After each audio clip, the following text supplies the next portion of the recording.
And we are working hard with our members, helping to develop them in this area of culturally responsive teaching. But one of our biggest challenges, of course, is that our members are retiring and in large numbers, and we have still lots and lots of new teachers coming in who haven't had these experiences. Still, our teacher preparation institutions are acting as if our student population was much more homogeneous than it is. So can you help us kind of deal with this issue on the front end and share some ideas about how best to nudge teacher preparation institutions to be more effective in this area? Thank you. I can tell you what we did. We took the teachers. I handpicked the teachers that to teach in the ACE curriculum. And what I did with those teachers is we met on a monthly basis in a whole bit, but we trained them how to change the literature from, for instance, from Edgar Allan Poe to Julian Casal and so forth. We taught them about the different learning modalities. We taught them Kagan methods. We taught them about the multiple intelligence, but how to actually apply them in the classroom. Then what we did with these same teachers, because they were the most popular teachers, of course, we had the students helped us pick these teachers. We made a deal with the school district and said, if these classes are successful, I want you to pay for them the following year, because we paid for them out of the Kellogg Foundation. They were successful. What happened is these teachers became the training teachers for the other teachers. And so now what's happening is the teachers are meeting with the other teachers, and the courses have expanded, and the school district themselves are paying for these courses. We are still supplying different methods, whether it be, we also have a hip-hop trainer and so forth, but we're expanding with teachers, helping teachers, teachers teaching teachers. And when the teachers saw that how popular the courses were, and we took students with a 1.9 and ended up with a 2.7, 2.8. On the average, they increased by 7/10. We started to get calls from the honors program asking us, those parents, if they could put their students in our classes. But it was teachers teaching teachers.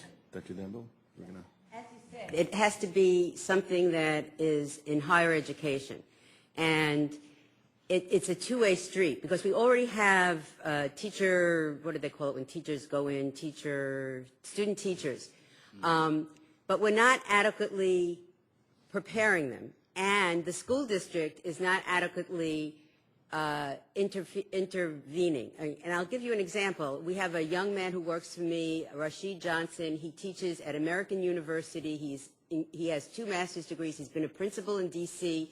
He's African American, and he was teaching a graduate class to teachers, a small graduate class to about 10 teachers. 8 of them were white, and when they went into the D.C. school system, in all African-American faculty, they were tortured. Instead of being embraced, instead of being mentored, instead of being, held your hand, and they would come back to Rashid, and he would have to, So the district is at fault, and the preparation is at fault. And what you have to intervene in, I think, is the agencies that certify academics. They have to certify the program in a very deep way, that it's culturally based. And if they don't do that, and also that somehow you don't put teachers into a situation, either an all-white situation, an all-black situation, or a mixed situation, until those hosting teachers understand what it is to mentor. One quickie here. To add to this, we went through the superintendents first, then we got the principals. We had roundtable meetings with the superintendents, then the principals, then the teachers that we had chosen, and then they introduced it to the schools that they were going to. But it came from top down. Otherwise, I don't think it would have worked, to be quite honest with you. Yes, ma'am. Again, tell us your name and where you're from. Carrie Venegas, and I'm actually with the NIEA, and I come from New Mexico. So muchísimas gracias por todo de sus cuentos y la historia, porque es la historia de mi comunidad y mis padres, Dr. Vasquez. I wanted to thank everyone for coming, but also Dr. Vasquez especially, because his story of trauma relates to my community, both Native and Chicano, and how that works for our students. But I would actually like to refer back to the research, because I think this is a very important piece of how we make this case and what policymakers really need to understand and be informed about. a lot of the research that we do have about culturally based that connects to student achievement is about the language immersion projects, particularly for Native students. And what we see is a very additive effect that's been validated by multiple ELL, bilingual programs that say that when you can speak well and learn in your own language, that automatically translates to doing it in English, to doing it in Spanish, to doing it in French, and your skill levels are enhanced by that experience. We know that. That's a direct connotation. What we are now researching is statistical information on how it looks to have culture in the classroom. So the kind of research that Dr. Gilbert's doing is incredibly important because up to this point, a lot of that research has been based on case study, it's been based on qualitative, which is valid research, but it's hard to explain to our policymakers how you support things without numbers. One thing I'd like to encourage folks to do is we do have a sheet that sort of details some of the research in Native communities and other communities, including the Turk project that Dr. Gilbert referred to that was with Haitian Creole students in the Boston area and in New York schools. But also I'd like to ask our panelists too, what kinds of research is being promoted? What kinds of things do you know of that are going on? Particularly, like, how do we know about the teacher effectiveness? You mentioned that this is something that we need to have that information. Can you speak to what's being promoted?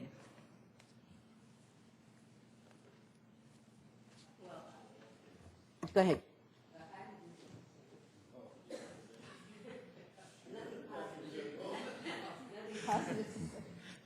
Neither do I. But anyway, well, because to be quite honest with you, I had a talk with our president of the university about a month ago, and I asked him why we can't develop contracts with school districts that whenever they hire one of our teachers, if things don't work out, that we allow to retread them for free. That idea is still being tossed around. But I strongly believe that our universities are responsible for the training of the teachers. The kind of research that we're doing, I know for Enlace, we're gathering data across the state on how parent centers work and whether or not they're successful. By the way, the state just gave us recurring funding for the parent centers and for our ACE curriculum and for Enlace. So the numbers that we crunched out worked. So now we have recurring monies. It was the first time in the state that actually picked out a program, funded it, and gave us recurring funding. So that we're looking at how teachers interact because most of the teachers that we have, whether it's intentional or unintentional, they have our students, especially our students of color, really read the contextual issues and especially your high context communication, which is directly related to your nonverbals. I'm a psychologist, that's why I have my doctorate in. So, and teaching students how to read those nonverbals, how to work with them, and so forth. We're realizing that we do have a real disconnect between our teachers and students. I'm not so sure you're born that way or we're trained that way, and our teacher education programs are doing that. So to answer your question, there not enough research, very little, and we have a long ways to go. Are there some things being done? Yes. But mainstream is very difficult because even when we bring up school bonds, you would not believe the opposition. And in my town, we're 65% Latinos. And they always say, you should be serving the majority. And I always say, we are. But it's not what they want.